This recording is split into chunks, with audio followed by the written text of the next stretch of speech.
Now, Fox 47 News brings you the exclusive story of terror from the top of a ride at Cedar Point.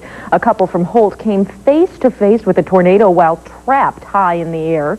The worker who was supposed to bring them back down to safety took off and left them with no escape. Fox 47 reporter Scott Wickersham shows us the twister from the eyes of those locked in its path.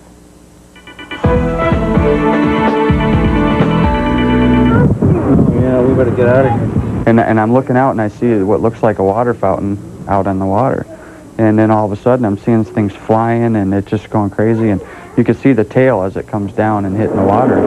And then all of a sudden it just keeps getting bigger and it was coming right at us. Last Tuesday, 3 funnel clouds ripped past Cedar Point on Lake Erie.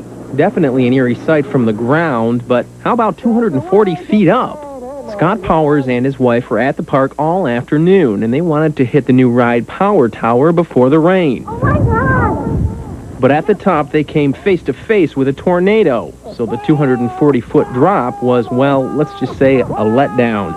And once on the ground, the danger wasn't over. When we told him there was a tornado coming and he turned around and saw it, he just looked it up at the little booth that they have there, and it's like he just disappeared. And after the trauma of seeing the twister come down out of the sky, Scott and his wife were then forced to try and free themselves, all the while watching the tornado come closer. A stranger finally stopped and lifted the bars holding them in. Scott never heard any warning announcement, and he says it seemed like workers had no emergency plan. I mean, you could see employees running from the rides. They were just gone. Cedar Point says park workers are trained for emergencies, but they do admit some flaws in the plan. Because of the suddenness of the storm and the strength of the storm, there were some lapses. We're already looking into ways we can improve on those. Scott says he'll go back to Cedar Point as long as the park makes some changes and as long as the forecast shows clear skies. In Holt, Scott Wickersham, Fox 47 News. Now, many other people at the park that day also say they never heard a warning announcement.